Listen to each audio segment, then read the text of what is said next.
نیمه شپه ده اسمان شین دی، د سپینې سپوږمۍ او رڼو ستورو په ښه شپه نوره هم رنګینه کړې ده.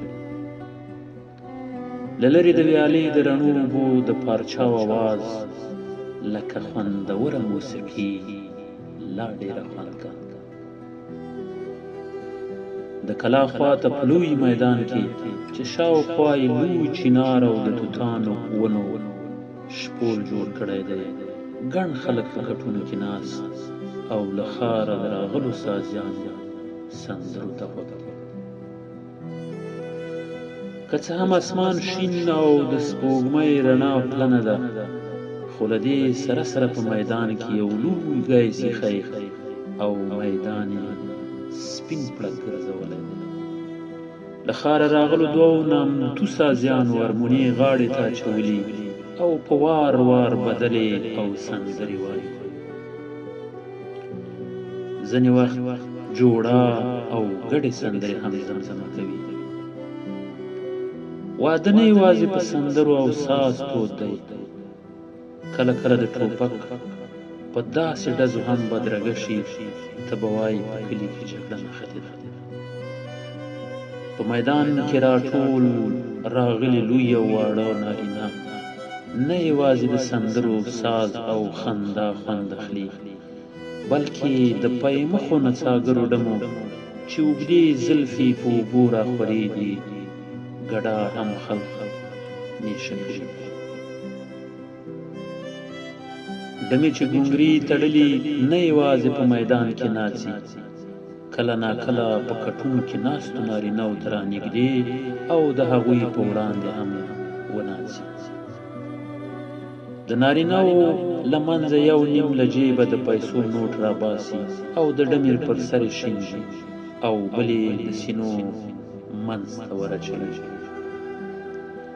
ډمې دې بې باکه نارینهو ته ښه شیبه نڅېږي، کله کله خپل خویه مخونه له زیږو مخونو سره هم وجنګوي.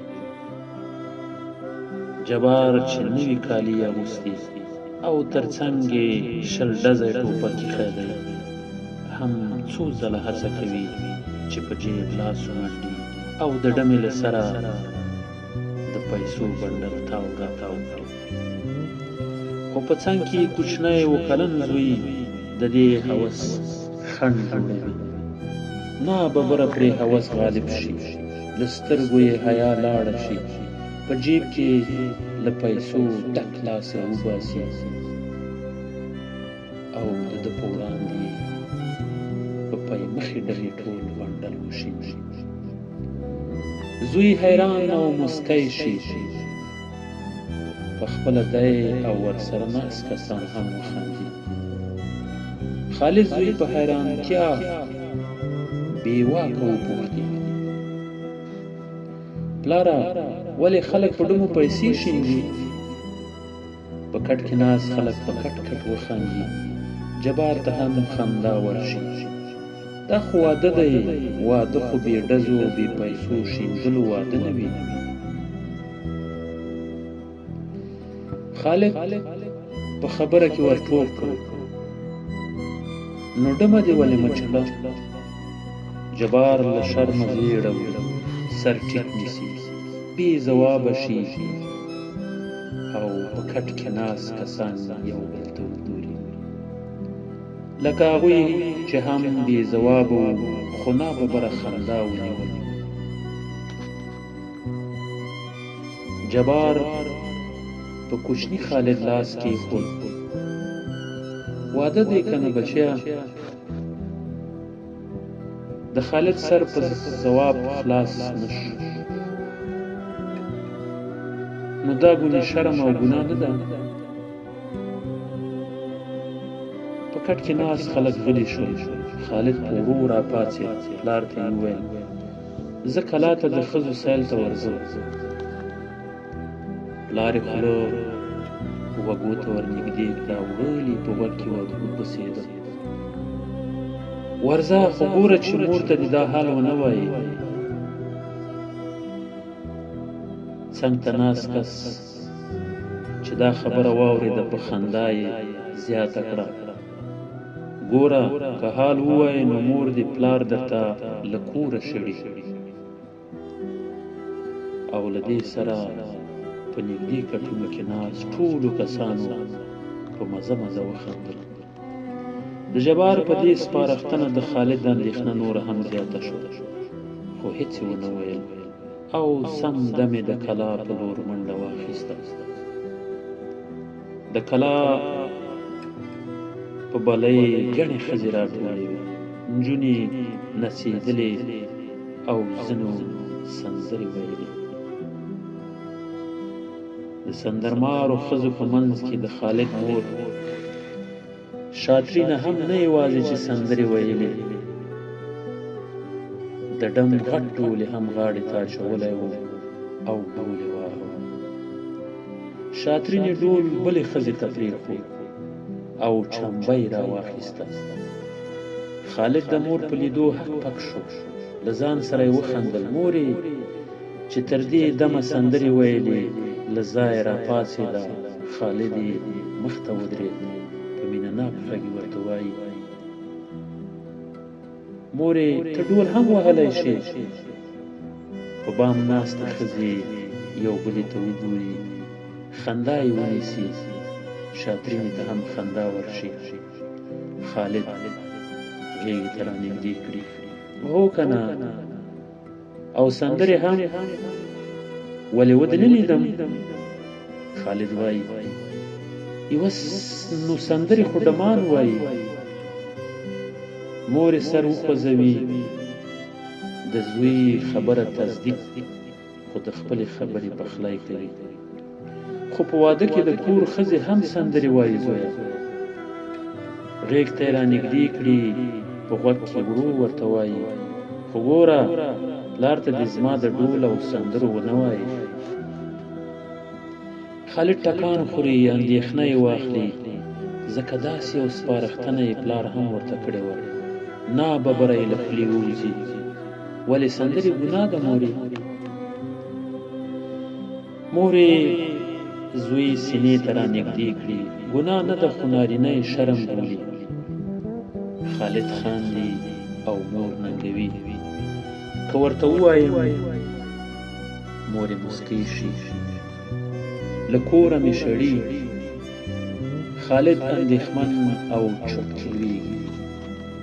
مور له لمنې نیسي، له ښځو یې رابېلوي او په ورو ورته وایي: که هغه تا وشړي زه به هم د هغه حال تا ته ووایم. شاترینه ټکان خوري، اندېښنه وربېږي: وایه څه یې کړي دي؟ په ډمې پیسې وشیندلې او بیا یې مچې کړه. د شاترینې کرکه راوپارېږي، له غوسې سره غومبسه شي. لعنت دې په ده شي. او له دې سره سملاسي د واده خوشحالي پرېږدي او کور ته روانه شي. ګرده شپه خوب نه ورځي، تر ګهیځه سترګې نه پټوي، خو مېړه یې چې ټوله شپه د سازیانو ساسته شپه په ویښه تېره کړې وه، تر غرمې په درانه خوب ویده شو. شاترینې هر څه په زړه تېر کړل، مېړه ته یې له ډاره هېڅ ونه ویل. مېړه یې چې څنګه له خوبه راپورته او ډوډۍ وخوړه، ورو یې په غوږ کې خالد ته وویل: څنګه بچو، مور ته خو به دې څه نه یې ویلي؟ خالد ته خندا ورغله، خو هېڅ یې ونه ویل، که څه هم د نثر یې وخوځاوه. خو جبار ته یې خندا شک ور واچاوه. شاترینې ته یې مخ واړاوه: ما خو تا ته ویلي وو چې په پردو ودونو کې به په لوړ اواز سندرې څه چې لا خاندي به هم نه. لاس یې د هغې لور ته ونیو او ګواښ یې وکړ: که د باندې د سندرو غږ راوتلی وي او څوک راته څه ووایي، بیا دې ښه ورځ نشته. په خالد د پلار ګواښ ښه ونه لګېد. د مور غم یې اخلي، د پلار مخې ته ودرېږي، ناببره یې له خولې وځي: پلاره که ته زما مور ته څه ووایې، زه به هم ستا حال مور ته ووایم. چې له کوره دې وشړي.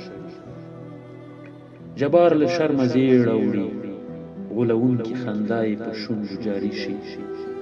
نه پوهېږي چې خپله خندا څنګه پټه کړي. په خندا ښځې ته وایي هسې یو څو لوټه مې په ډمه وشیندل. شاترینه په غوسه ور غبرګه کړي او مچۍ دې هم ترېنه واخیسته. جبار خالد ته ورګوري. د سپي زویه، ما خو درته وویل چې مور دې راته په مچیو مه چیچه. بیا ښځې ته مخ ور واړوي. بس څنګه یې کوې، خو واده و. شاترینه چې دا مهال زړوره شوې وه په جبار سترګې راباسي. ولې ماته لکه چې غم و او تا ته واده و. جبار ته غوسه ورشي او په لوړ اواز چغه کړي د سپي لورې ته ښځه یې. ښځې ته څوک د نارینه پیغور نه ورکوي، خو که نارینه چاته د ښځې پیغور ورکړي نارینه اور اخلي او هغه اور به سړی ارومرو په ښځه سړوي. له دې سره شاترینه داسې چوپ شوه لکه څوک چې